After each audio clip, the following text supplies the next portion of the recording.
Hey everyone, welcome to another episode of the Wandering Road podcast. I'm your host Chris, alongside my co-host Dean, and today we're going to be talking about the Warrens. Yes, Ed and Lorraine Warren.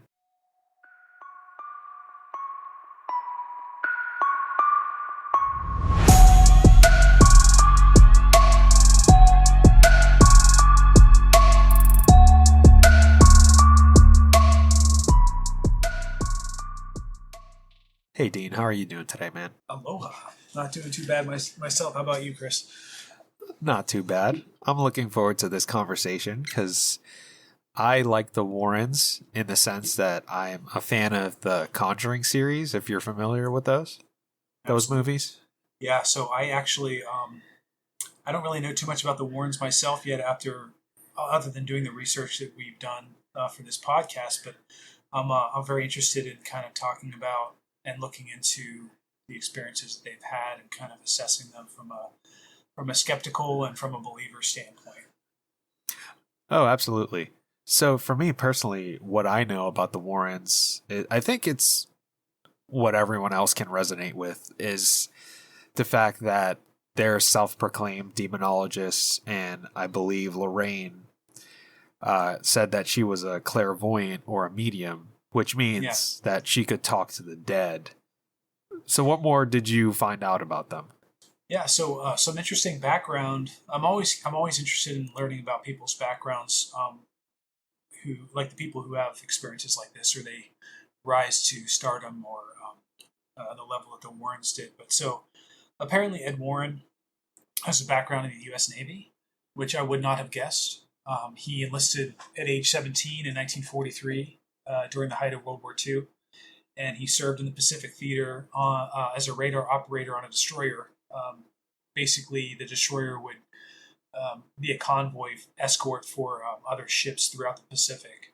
And I didn't really dig too much into this. I didn't have too much time to find out the story, but supposedly he went down with a ship, and he was only one of 69 survivors. So that's a pretty interesting brush with death there that might have increased his interest in the afterlife. But another reason he supposedly was interested in the afterlife and paranormal stuff was because he claimed to have grown up in a haunted house in Bridgeport, Connecticut. So I always like to bring back to the perspective of how old these the Warrens were, or people are in general when they deal with things like this, because you always lose sight of that fact. So Ed Warren in 1943, he was 17 years old. So essentially was born and raised in an era that's inherently different from ours. So to grow up in the 20s and 30s or whatever in a haunted house, I wonder how that affected him and what kind of beliefs came from that. Because if you think about if he was 17 and he believed that he grew up in a haunted house, that must have really drove a lot of his interest in belief structure. And I wonder how that would look compared to someone today who claimed to be grown up in a haunted house. But on to Lorraine Warren, his wife. She was a self-proclaimed clairvoyant and medium, and she supposedly had the first psychic experience at the age of 9 when she saw some kind of orb or shine of light around a nun at her Catholic school. So there's another point of information we have now where she grew up Catholic. And apparently that event really sparked her curiosity to explore this gift that she had, supposed gift that she had to see things on the other side. But the other factor in that is when I think of psychics and paranormal investigators, whatever, I don't really think about them being associated to one religion. I think of someone being more spiritual and open to multiple religions and multiple thoughts and patterns of belief. But she was apparently very constrained to, or I guess constrained is kind of a harsh word. She was kind of for lack of a better term, closed off to other ideas outside of the Catholic belief structure. So I guess that kind of fed into Ed Warren's belief in demonology and desire to become a demonologist, a self-taught demonologist. Do you have any more information on any of that? Or any thoughts? My thoughts on them in general, it's one of those things where you look at some of their cases that they dealt with. The most notable one is the Amityville Horror. Not most notable for them, but in general, the most notable haunt in the mainstream media. We're talking about the Amityville Horror. But with the Warrens themselves, when I think about them and I look at the cases that they covered, and like you said, you bring up the whole aspect of Catholicism and really being married to that one belief. This just popped into my head. It makes me wonder, like, how they would handle someone that was not of like a Catholic or Christian background. Yeah. You know what I mean? It's like, how would they handle that type of situation? Yeah, I would totally think about that too.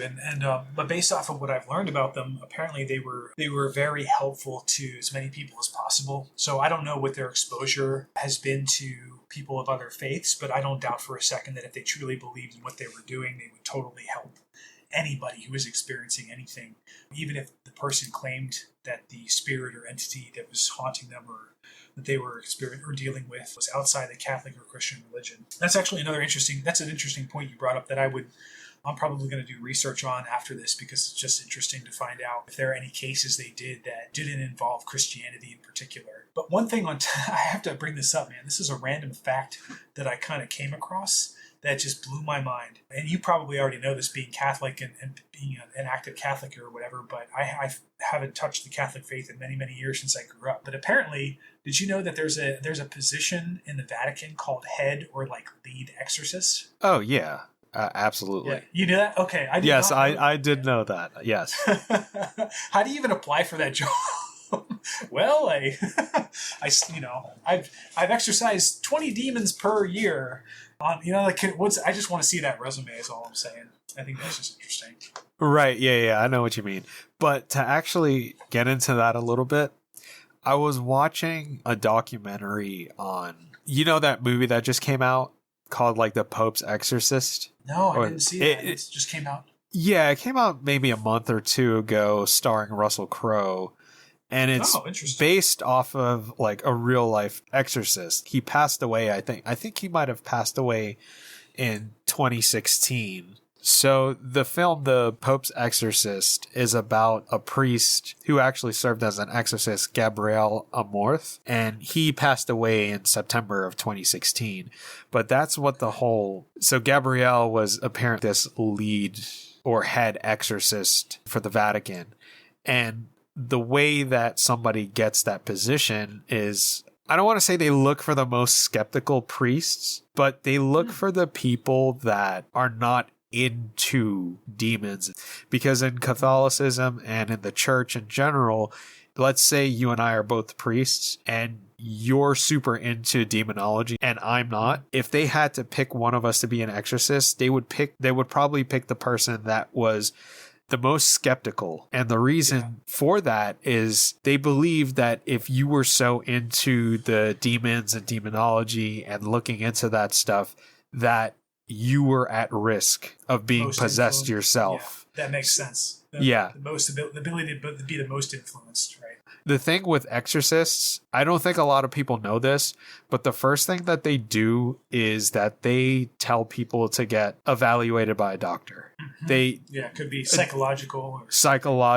They tell you to go talk to basically go get medically Yes. And a medical evaluation before, they do any type of sacrament on you, because there's always a possibility that you're a schizophrenic. You're not actually possessed by Beelzebub. And not just that, but like something like Lyme disease, say. I actually had a brush with Lyme disease when I was growing up. I had some really weird things happen to my body because when I got Lyme disease, it wasn't caught right away. And doctors didn't really know too much about, I shouldn't say they knew a lot about Lyme disease back then. It wasn't too long. That wasn't that long ago. But what wasn't happening was people weren't thinking about it as being a possible diagnosis for me.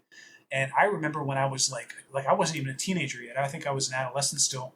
I was experiencing incontinence, kind of just like nervousness and stuff like that. And it turns out that like my mom had actually thought that I had some kind of I was developing some kind of psychological issue. So she took me to see a psychiatrist, and he took 15 minutes evaluating me, and he was convinced immediately that I was I had no psychological issue whatsoever. So he referred me to a doctor again. So I went back to the doctor, and I finally got to see someone who's like, oh, well, let me run this other test. Turns out, I had Lyme disease for several months, and it was affecting my body. That's just another example of what that makes sense. At least they're thinking about that. At least they're not jumping the gun and saying immediately, oh, it must be a demon that's possessing them. Let's do a sacrament. So they're actually really skeptical about the situation. Could be something medical. So anyway, that's just a little anecdote that I thought might be interesting. Yeah, definitely. And the thing with the exorcisms, I don't know if you found this in your research of the Warrens. I wonder if they took that approach of skepticism first before they actually engaged in any type of rituals to cleanse someone or exorcise someone. Because I promise we'll get back to the Warrens and potentially cover one of their cases, but it reminds me of the Annalise Michelle case. Are you familiar with that? I am not. Please. Have you ever seen the movie The Exorcism of Emily Rose? I think I saw it a long time ago. Is that the older Exorcist, or is that the newer one? That one was fairly new. It came out in the 2000s, okay. I believe. Basically, that whole movie was based off of this case. Annalise Michelle underwent 67 Catholic exorcism rites. She died of malnutrition, and her parents and the priests that were involved in this were convicted by a German court of negligent homicide.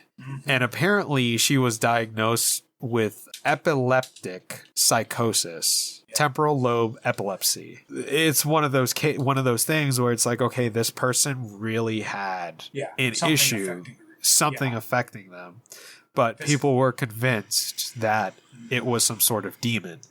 So that's why when I look at these cases with all of these hauntings and all of these things that the Warrens investigated, now I'm not saying that they're frauds or anything like that. They have been accused of being snake oil salesmen. It makes me think, like, okay, was this real? Like, what was real and what wasn't? You know what I mean? Yeah. I had notes on this and like the Warrens and stuff for my research, and this point that I'm going to bring up is further down in my notes, but I feel like this is a perfect point to bring it up. So one consideration about the Warrens is when they were doing their research and stuff in the, what would that have been, like the 70s and whatnot, really early time period for American culture and media and stuff like that, right? So like one argument for people who are believers of the Warrens is, something that gives them credibility is the fact that they were the only ghost hunters or paranormal demonologists or whatever, people trying to help other people out there at that time. Whereas today, you have 100 ghost shows and on YouTube and on TV and all kinds of stuff. There's everybody and their mother is like talking about ghosts and trying to capture whatever. Like, it's very, like most of that or a lot of that is probably viewer driven and financial driven or whatever. So one of the reasons why people who believe in the Warrens argue that their credibility is strong is because back then they were really the only ones who were claiming that they were out there to help people. And they weren't out to make money. However, the thing that you brought up that made me kind of jump to this portion of my notes, I wonder if they ever felt tempted. Maybe it's possible, and I would even think that it's likely that they believed in what they believed in, because unless Ed and Lorraine made up the stories about their youth, like Ed growing up in a haunted house and Lorraine supposedly seeing that orb around the nun or whatever when she was 9. Like, unless they completely made that up, they probably believe in the spiritual realm because they were very young when they had exposure to that sort of thing. So that must be something in them. However, I will say that as they grew in popularity and the fact that they were the only ones who were out there in their time period doing the things they were doing, I have to wonder if they were ever tempted to fabricate stories or kind of influence people in a certain way, maybe not even necessarily consciously. Maybe subconsciously they asked questions or they kind of nudged people in a certain direction to make them say things that might have embellished the stories that they actually experienced. So I'm with you, man. Like, regardless of the fact that they were supposed paranormal experts in their time period, it's always important to remain skeptical because they clearly came out of this experience with at least some money from the lectures they did and all the other experiences that they had that generated some financial revenue. I completely understand that. I mean, like, whatever profession you embark on, whether you want to help people or not, you still have to make a living, so I won't fault them for that. That's fair. So, like, whatever lectures they're giving, I think whatever lectures they were giving at the time, I think, okay, that's fair because they're actually going to these people's houses.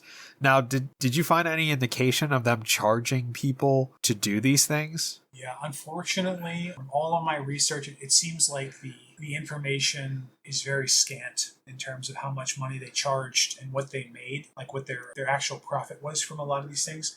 They did this for decades. And I don't know, my personal stance is that based off of the information I learned, I think it's unlikely that they were purely motivated by financial gain. However, I still believe that it's entirely within the realm of possible that their success might have been a major influence in their desire to find things. Like, for example, they've been doing this for decades, right? And they mustn't, but also at the same time, paranormal experiences aren't exactly something you run into every single day of your life. So with that said, I wonder if there was ever a lull in their experience where they kind of like, oh crap, we haven't found any really truly convincing or amazing paranormal experiences out there. So maybe they started grabbing on to straws and trying to get stories that would bring them back into the limelight, so to speak. But I don't know. I like to give people the benefit of the doubt, innocent until proven guilty sort of thing. So I would like to believe that they actually did believe in helping people and et cetera. And maybe they had some struggles, but who doesn't? So I haven't seen anything to suggest that they're frauds per se, like outright frauds, like they knew what they were doing fraudulently. How about on your side, man? Have you ever come across any information on the Warrens about that might be a hint or something that they were doing something that was fabricated? There was one documentary I was watching about. Are you familiar with The Haunting in Connecticut? Yeah, good movie. Yeah. So that one I think is about the Snedeker House case. So long story short, with the Snedeker House case is that this family, one of their kids, unfortunately had cancer, and to get treated, the location was in Connecticut. So they had to relocate to Connecticut. They found a place with really cheap rent, and it turns out that place was a former funeral home. Okay. And that's when, I guess, haunting activity started affecting the child that was going through the treatment, and then it started affecting, according to the family, started affecting them as well. I believe at one point they all slept together in the living room. They got all their mattresses and slept together. I may be confusing that with another case, but that seems to be a common theme among them. Like when things get bad, people huddle up together, which makes sense. Sure. But one thing to note that I saw in the documentary was that when the Warrens were contacted and they came in, they kind of urged the family to go public with the story. Okay, and as soon as they went public, they went public with the story. And obviously, when you go into the local newspaper, it spreads like wildfire. It's getting national media attention. The news is, focused in on it and everything like that. So long story short, I believe the family, the kid heals up and the family ends up moving out of that house. Yeah, the kid survives. And the family ends up moving out of the house. But what they don't tell you in the movie, The Haunting in Connecticut, and when they don't show you in these dramatic documentaries, like A Haunting, the TV series A Haunting, I don't know if you remember that. I do, yeah. They covered that case as well. Back in the 90s, that was one of their episodes. But according to the neighbor, I believe lived in the upstairs part of the house. So I guess it was sectioned off into apartments or something like that. The neighbor said they never experienced anything. So it makes me wonder. It's one of those things that makes you wonder, did something really happen? Yeah. Or was it a family under severe stress because one of their kids are going through cancer treatment? Yes. And then the Warrens come in and they're like, okay, you got to go public with this. So that's the only instance where I'm like, okay, a little bit sketchy. And then once that happens, books start coming out and all this other stuff. Right? Dude. Right. Yes. Yeah. Unbelievable. You officially have nudged me in the direction of skepticism because I did not know that story. And everything you pointed out completely tracks. If you have a child, I'm a father. If you have a child who has a severe illness, I couldn't imagine the stress that would impart on the family side. So yes, I didn't even think about that aspect until you brought it up, because you were talking about, this family had a sick child and whatever. Brilliant for you to bring that up, because I didn't even think about that factor about the psychological stress that might drive them to think or believe certain things. And that's a whole other thing to think about and talk about, But aside from that, I actually was thinking about this today on the way home from work, preparation for today's recording, which is people like morticians and whatever. I actually think I got this idea from one of your other episodes that we were just talking about with your other friend. Anyway, so he was talking about, like, he made a comment about morticians and like how they could possibly live above like a mortuary where they actually embalm the bodies and stuff like that, and where the dead bodies like stay overnight. Like, how could how could someone do that? I tend to agree with that concept, in the sense that so one of my first jobs when I was young, right after high school, between high school and college, I took up a position as a hospital security officer, and I did a lot of ER stuff, a lot of like psychological patients who would come in, and we'd have to like make sure that they didn't harm themselves or other. So part of my duties as a security officer for the hospital was to move bodies to the morgue. And I was only like 18, 19 at the time. And that was, other than going to a funeral home where my loved ones had passed away and have the open viewing or whatever, that was the first time where I actually handled dead bodies. And I still have this memory of, so just a background real quick. One of our routes to do our routines or whatever, we walk around the hospital and do our checks and stuff. One of those checkpoints was to stop in the tiny morgue in the basement, which was probably like no bigger than 200 square feet. And there were like 3 bodies in there in body bags. And I just stood there for a second, and I really took in what it meant to be standing next to people who once lived. And it was really surreal for me.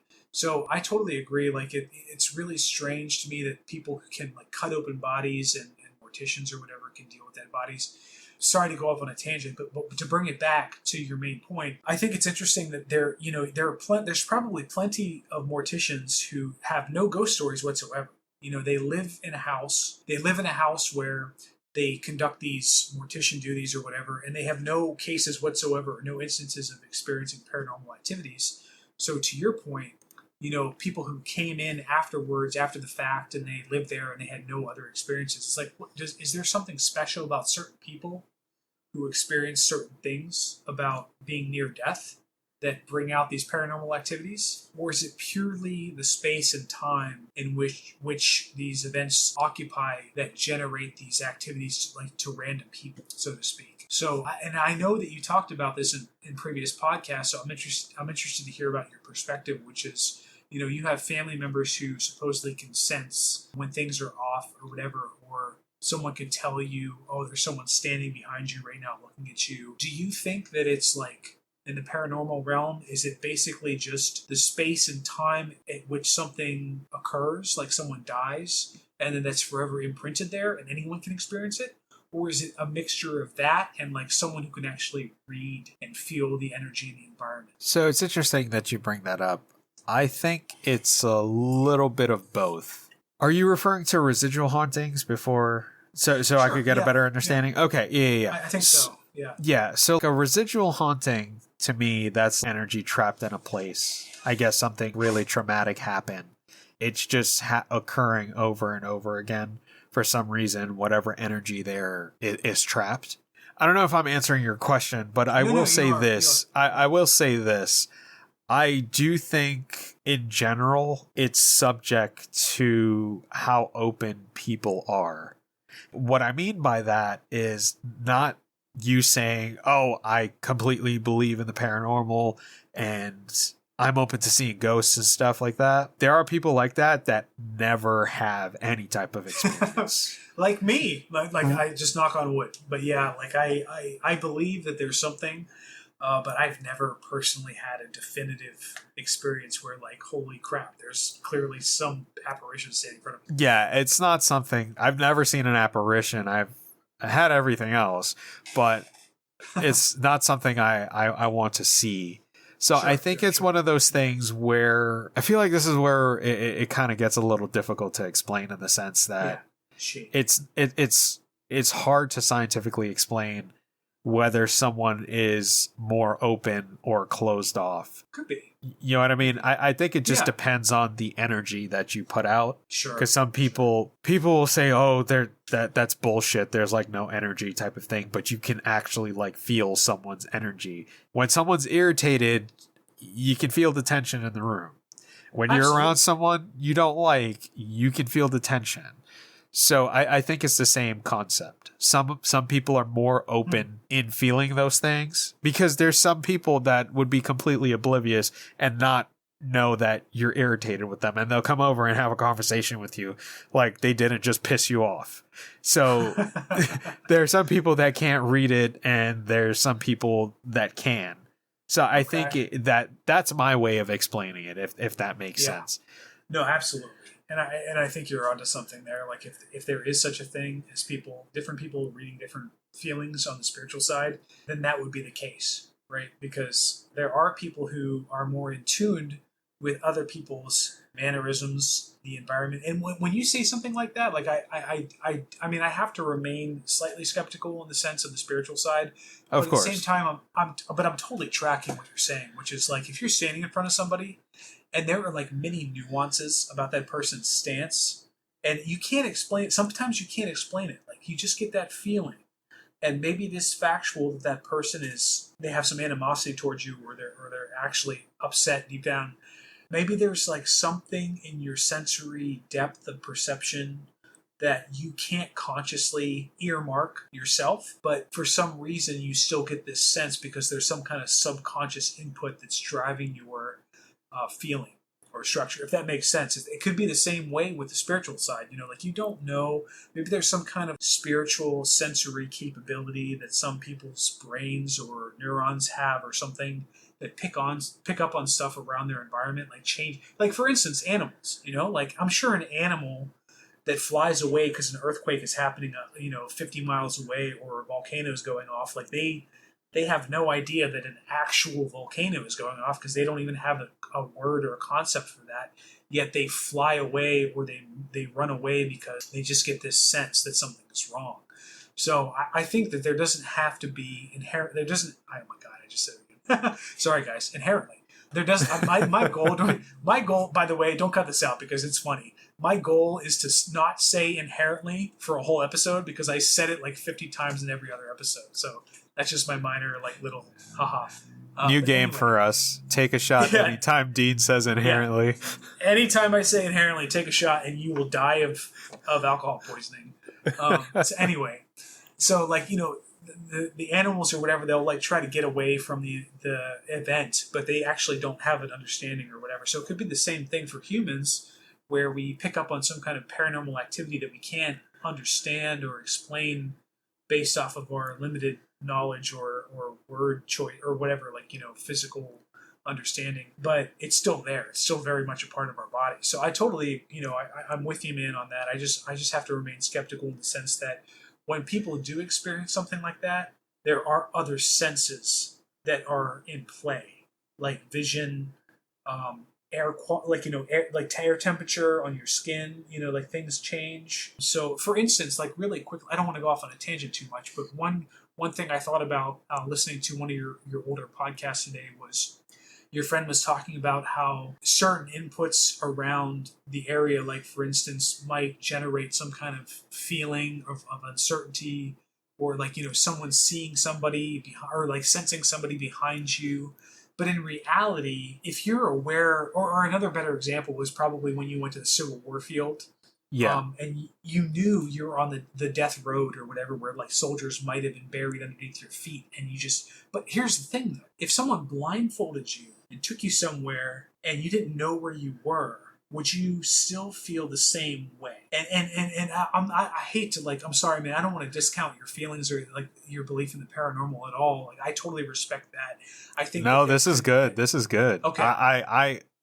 You know where I'm going. For me, yes. I think this is an important conversation to have. I believe in the paranormal. You believe in the paranormal. But again, we have enough insight to understand that you have to be skeptical. You can't just go off the rails all the way to one side. But please continue.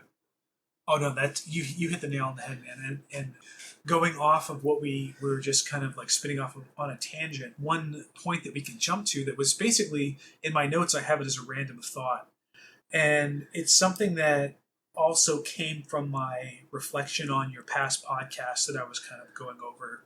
This idea, and this kind of ties into the Warrens again. So sorry to the listeners that we kind of went off on a tangent, but I'm gonna try to bring it back to the Warrens a little bit because this might touch on the whole case of, say, like the Annabelle thing with the Annabelle doll or whatever, where they kept it in a case and it was supposedly this possessed doll. And it's still in its case. It's still in its case, right? Yes. And I apologize. I don't have like a deep knowledge of other than seeing the movie. I need to do more research on it. But here's the thing with that, and this ties in with what you said before about Ouija boards, and I want to get your perspective on this because I want to get an understanding of someone who believes that Ouija boards can be a medium to the other side. And for me, though, I have to openly admit that I don't have any fear, or I'm not saying you have fear, but like, any uncertainty about Ouija boards, because to me, a Ouija board is a game that a company created to generate interest of people who have an affinity or closeness to the other side or desire to experience the other side.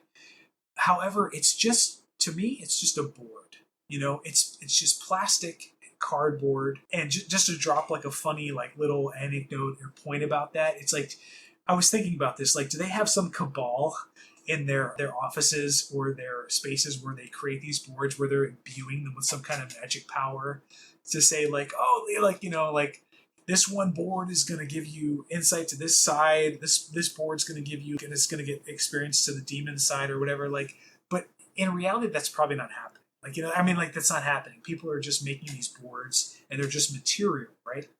So in the same vein of the Annabelle case, just because Annabelle looks like a human being, the doll is still comprised of material that is just like any other material that you could find around that doesn't have a human form. And this whole thing touches on the concept of pareidolia, I think it's called, or I'm not sure if I'm pronouncing that right.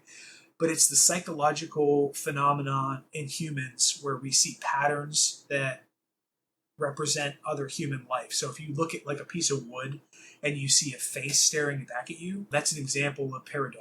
So, but the actual wood itself doesn't have a human face that can move and talk. It just happens to look like a human. So in the same concept of like the Ouija board and Annabelle, and this idea that objects that look like things that we associate with humanity might have some kind of human spirit in them or some kind of spirit in them. What do you think about, how do you think about that perspective of like that I brought up with Ouija boards? Like what about Ouija boards makes you think that they are actually capable of being a medium to the other side? With Ouija boards, they're not just recent. Ouija boards were found in China as well, like as early as 1100 AD during the Song Dynasty. And at one point they were forbidden by the Qing Dynasty. I think with Ouija boards, for me, to me, they're not. It can be a game. Like, you can definitely treat anything as a game, but I feel like with Ouija boards, I think it's one of those things where if you don't know what you're doing, it can open up a communication to the other side. Sure. You don't know what you're talking to if you're not experienced. So, which reminds me of like The Exorcist, like when she does the Ouija board and she thinks she's talking to her dad or something like that. And then like the monster comes in, and then that's how she ends up getting possessed. But Ouija boards, it's one of those things where I go back and forth with it. Like, if you want to play with the Ouija board, anyone wants to play with them, go ahead. But I'm not gonna partake in that. Yeah, good luck. I'm not gonna partake in that. But one thing that I wanted to loop everything back to the Warrens. We were talking about, like, you brought up a good example of like the animals sensing danger. They're conscious, they're aware, but they're not aware like humans are. And then they just react with that we'll call it a sixth sense.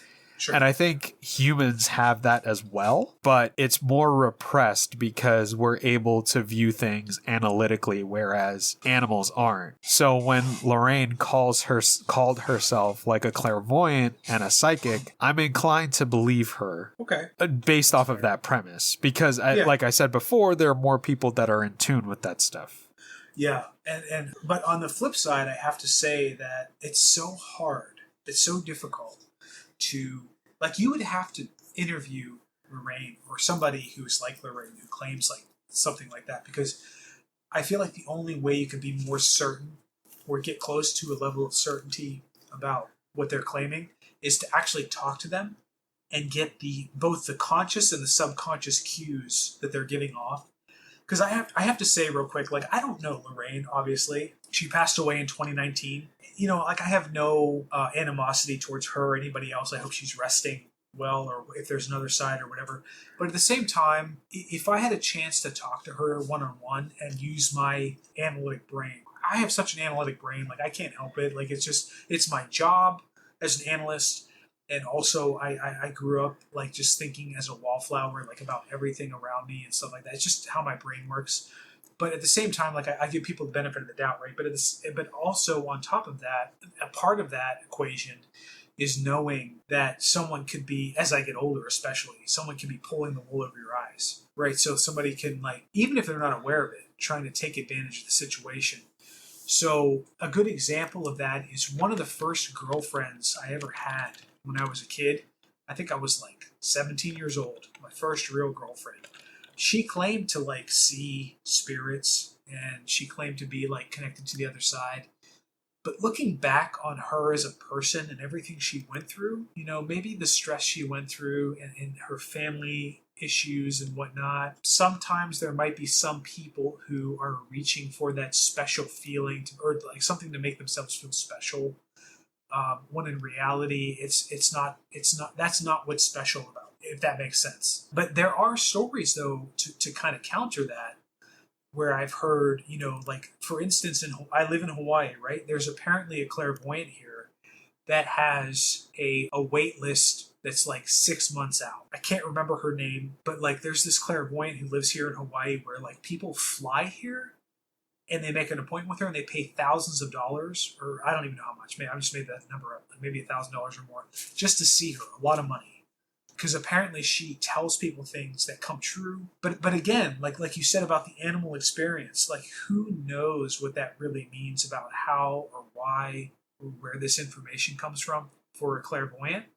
It could be that they believe that there was another side in a certain capacity, but what really is happening is their brain is just so advanced in a certain area that they are somehow able to tell the future through calculation, through the subconscious that comes and bleeds over to the conscious side, which is another thing we could talk about in a future podcast, which is, you know, a theory of mine about the brain's capacity to weigh calculation subconsciously. And that might be an explanation for why some people have clairvoyant foresight, or being able to read the future, or having a sense about something happening to a loved one so far away that there's no way to explain it. But I mean, other than that, I mean, I can't really find another argument that is for or against what you brought up. But I don't know. I have to, like, I can't help it, man. I have to lean skeptical. That's a fair assessment. And while you were talking, I was reminded of a story that my sister told me. Mm-hmm. And this was probably 10 years ago. My grandmother had passed away in October of 2008. I think this was in 2013. My sister was walking in Central Park with some of my cousins, and apparently some lady just stopped her and said that your grandmother is with you. She's walking behind you, and she's making hearts with her hand and blowing you kisses. And my sister kind of, like, blew it off and was like, well, what does she look like? And this lady described my grandmother to a T. Yeah. And said that she's always with us. Yeah. And that's one of those things where it's like, oh, wow. Okay. Well, I don't know you, like, and you just described my grandmother that just passed away a few years ago Yes. exactly to a T. So it's one of those things where it's like, okay, you brought up the skeptical side of it, but it's okay, here's a counterpunch to that where someone is able to do that. Man, it's so hard having an analyst brain and hearing something like that, because like, even though I have an analyst brain, I really want the best for people. You know, like I truly do. Everybody, even people who are lost and did shitty shit in their life, I feel like there's always a way to come back, you know, through forgiveness or whatever. But at the same time, my analytic brain, for better or worse, is always like, well, how many different situations could possibly fall into that category of, you know, that person talking? Like, I mean, for example, for God's sake, we talked about aliens, you know, possibly being hybrids in previous episodes. Right. So who's to say like that woman didn't have some kind of alien hybrid DNA in her that anyway, sorry. Right. Like that's just, I know that's just stupid, but it's just something I think about. And at the same time, you brought up the other point about the Exorcist case where, you know, it's a little girl, for God's sake. I mean, a little girl is tricked by a demon that she lets the demon in because she thinks it's her dead father. And yeah, that was the movie. That was the movie. Yeah, but the Exorcism of Roland Doe, it's a little different, but I get what you mean. I get where you're going with it. Yeah, with the whole Ouija board stuff. I mean, in the same case of like, you know, we live in a shitty world in some respects where like people can harm kids and whatever, and it's like, but at what point on the spiritual side do you believe or not believe that someone is watching out for you? And if your loved ones aren't really there and watching out for you, then could it be something else that's nefarious, that is like whispering into the ear of somebody else to make you believe that your loved one is watching you? And I can't help, as like with my analyst brain, thinking about that possibility. Not that I don't believe that for a fucking second. I would like to believe that our loved ones are actually on the other side waiting for us, and they truly are caring and watching out for us. And then there is some kind of loving entity on the other side who cares about us. And maybe there's some shitty entities out there, but maybe at the end of the universe, we all come together again as a great equalizer, and we're on the same page and not screwing each other over. That would be the best case scenario. But obviously we can come up with like, you know, different discussion on another day about like the afterlife, and maybe that'll be the next podcast. We'll talk about the afterlife and like what that means and the gravity of humanity and whatever.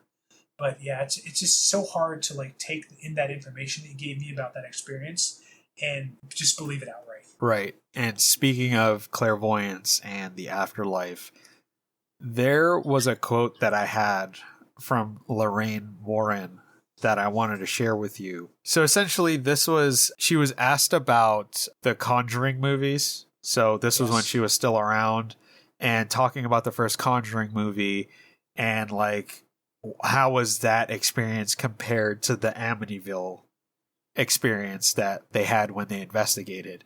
And what's interesting is that, and I quote, this is what she said about Amityville. Amityville was horrible, honey. It was absolutely horrible, said Warren. It followed us right straight across the country.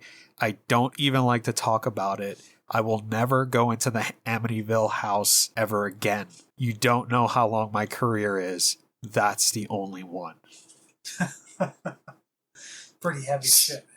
Yeah. Going from that quote, I wanted to segue into talking about the Amityville Horror and great. That entire case. So what do you know about that? So I have to just really briefly say that my original exposure to the Amityville Horror came from the movies and what I heard through hearsay about people talking about it. But other than that, before today, or you know, before recently with the research I've done, I was really skeptical. And I still try to remain that air of skepticism. But now, the additional information I know about it that I did not know before, that I think is worth mentioning up front, is the house itself, apparently, according to the well, I mean, you know, it's just fact. But apparently, the property had some dark history before the Lutzes, who were the people who reported the Amityville Horror case, before the Lutzes moved in. Apparently, there were some things that happened in that house that were really, really bad. For instance, I forget, how did you pronounce the name again? DeFeo? Yeah, the DeFeo murders. The DeFeo murders. Do you want to talk about that first? You probably know more than me about that. Yeah. So essentially, Ronald DeFeo Jr. murdered his entire family.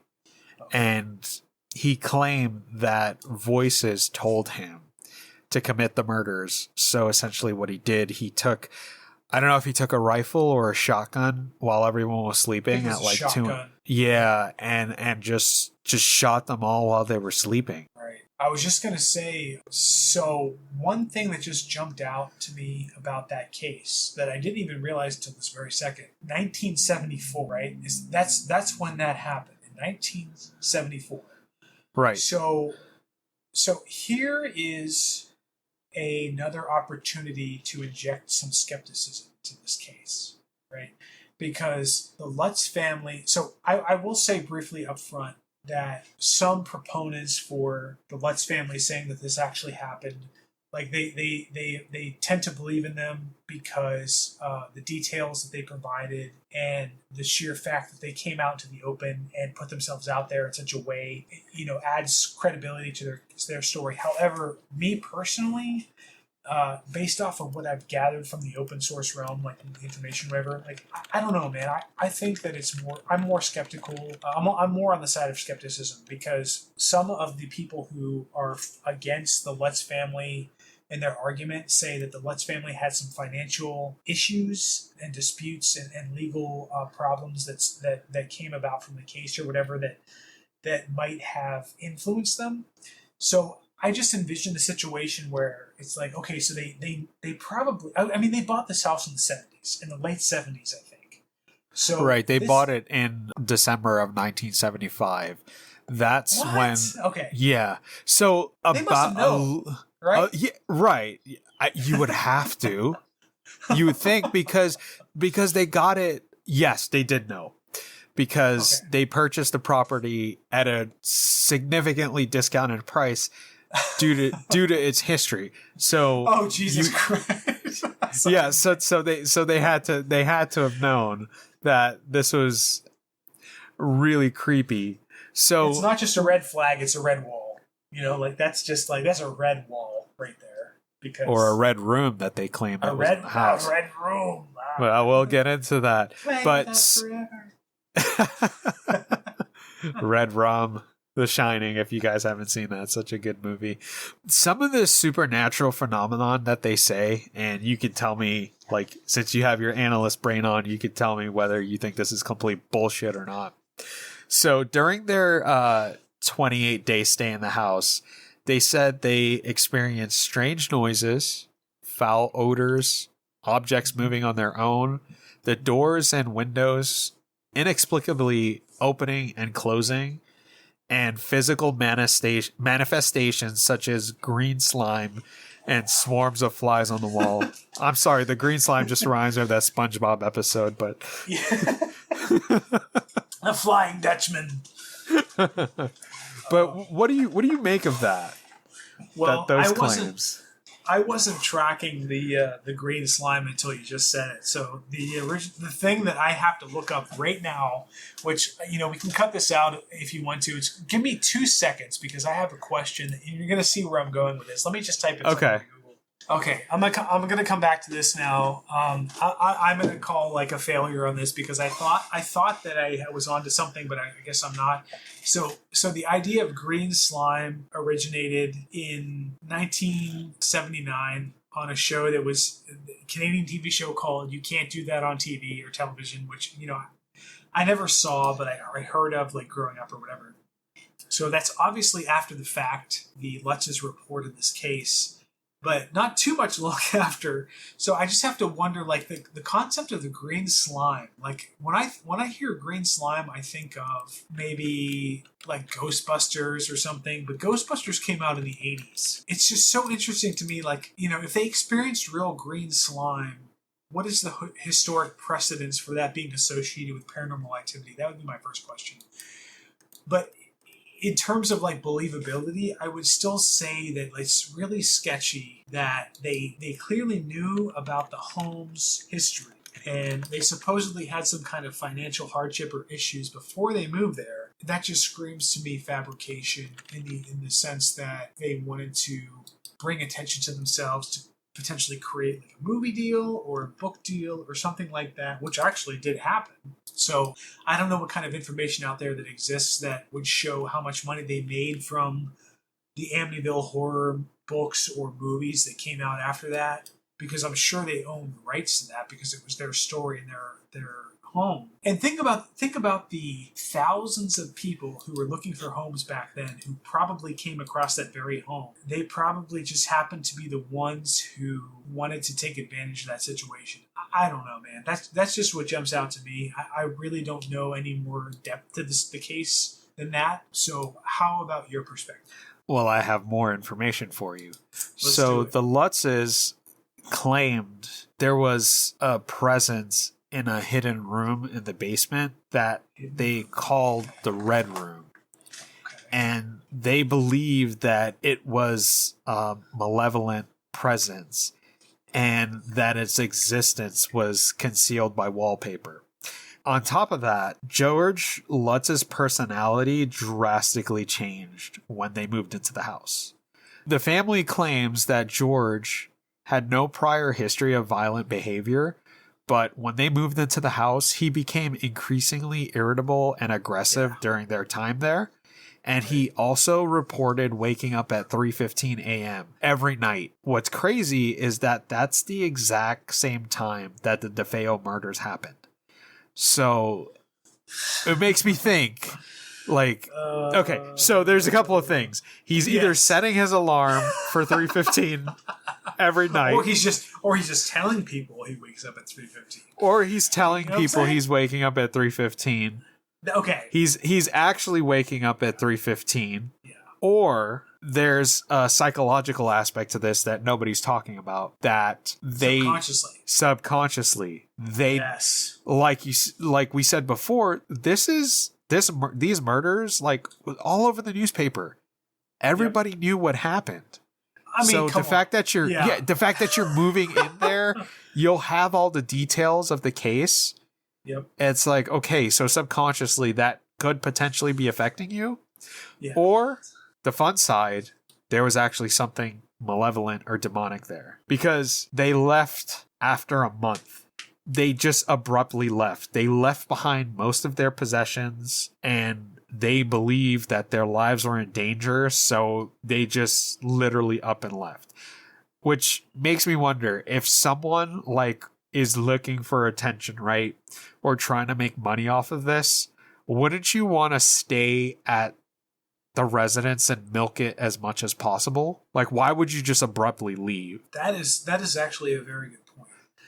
I didn't think about that. I mean, I still have to remain skeptical about the situation based off of all the information. Come on, put on your tinfoil hat. I know, man. I mean, 28 days. I mean, I guess the first thing that I would have to think about in order to make a decision is the level of intelligence and prior indications of how, like, what type of job, like, what type of person are these, or what type of people are is the family, like, you know, what kind of academic or professional background do they have? Because, you know, I am totally with you. Like, if there's no indication that they have a certain depth of knowledge or strategic understanding about how things work, then maybe, that's a good sign that the fact that they were only there for 28 days, that might point to this idea that if they were dumber, they would milk it. Or, like, why would they milk it? But at the same time, like, it just doesn't make sense to me that why would a family willfully move into a house where 6 people were brutally killed with shotgun blasts not even a year before they bought it? You know, that I don't know. I feel like, to me, that fact outweighs the consideration that they only moved out after 28 days. And in addition to that, add to the fact that they had financial hardships before that. I mean, I would love to get my hands on their financial records, because honestly, like, I would just be absolutely curious to see how much money they borrowed to buy the house, what their mortgage was, how much money they made per month. I mean, if it was just absolutely clear that they could not sustain their lives in that house for longer than a few months, then I would absolutely be like, oh, of course they fabricated it. But if he was making good money, if the family was making good money and they were well able to afford that place, then maybe that takes away from my argument. But I just have this inkling, man, that they may or may not have fabricated everything to a degree that they were aware of. And one thing I want to bring up as well about the Lutzes is that all of their kids later on in life shared these experiences. So it makes me wonder again, do you think these kids were coached? And if that was the case, right, why would they still be talking about it like later on in life? Yeah. That's the one thing I would ask. Yeah, that's really hard to approach, because I don't think there's a lot of information about what they've done for their like in their lives for jobs, where they're at financially. I assume they made a pretty penny from the royalties about the Conjuring and the not the Conjuring, but the Amityville Horror case, or the Amityville Horror movie that came out, and the books and whatnot. So in that sense, it does make sense for them. It does make sense for them to continue bringing back to the table and discussing it, because it might facilitate more income. But at the same time, like if they really believe that it happened, there might be some kind of psychological benefit or component to that helps them deal with it. So maybe they feel compelled to keep talking about it. I'm not sure, man. What do you think about the fact that they still keep coming back to the table with details about it? I think this is one of those things where I harken back to my experiences. It's one of those things that you don't forget. You know what I mean? Mm-hmm. Like when you have some sort of experience where I can't really say, like, was this real? Was I imagining it? Right. Yeah. And it's one of those things like, okay, if I want to believe that they actually experienced something, because who the hell purchases a home? We all know how hard it is to purchase a home. And then you move into the house, and then less than a month later, you just up and leave everything behind. I think that's one of the curveballs in this case that gets me. And that's where I could kind of resonate with the Lutz kids, like if they actually experience something. I don't know. I'm more inclined to believe children when it comes to this stuff, because That's true. Like they say, children are like little drunk people. They'll be very blunt with you. Unless they're specifically told to lie or they have a habit of lying, most of the time they'll just be very blunt with you. They'll tell you what they experienced. The parents, I could see how they could use this, like you said, to have some sort of economic benefit. But with the kids, I feel like it's one of those things. I'd probably be more inclined to believe them than the adults in this situation. It would require a great deal of coaching. And as we all know probably, kids might take direction initially, but in order for them to sustain that belief, they would probably have to have some long-term significant coaching but you know what, honestly, man, on the flip side of that, you could also argue that kids are very impressionable. Yes. So it wouldn't take very much, maybe, for some kids to be coaxed or influenced into believing a certain thing happened a certain way. And then that event is just repeated through their memory over time. So it's totally within the realm of possible that their parents were shitbags and they really did have this plan to take advantage of the situation all along. However, maybe they were influenced by their parents, who injected this idea that something was happening in the home that was supernatural. And these kids who are still alive today as adults, who are older than us now, are still reporting on these or talking about these situations. I mean, I have to say, I'm sorry, man, but like, what a terrible possibility. Your parents are shysters or like assholes who are just trying to make financial gain, and they inject this idea into you that something, proliferates this idea, or this proliferation of the idea that something supernatural happened, and it just fucks you up for the rest of your life. But then your parents are gone, and you're not making much money, and then you're screwed up because, like, you can't get a good job because of your background, or you can't make friends because they don't want to be associated with you. So, I mean, there's all kinds of things to think about from that perspective. But at the end of the day, I still have to lean on the side of skepticism. I think that this case, based off of all the information I have come to understand about it, especially the fact that the Lutzes probably knew, almost certainly knew about the family home before they bought it, and the terrible things that happened to them before they bought it. It's probably a good indicator that they fabricated all, or at least some, or at least, or, maybe all of the actual story that came out of it. Thanks for tuning into today's episode of The Wandering Road. You can find us on Apple, Google, Spotify, and most podcast platforms. Be sure to subscribe and share. Also, don't forget to give a follow on Instagram at twroadpodcast and follow my TikTok at twrpodcast. Take care, and I'll catch you on the next one.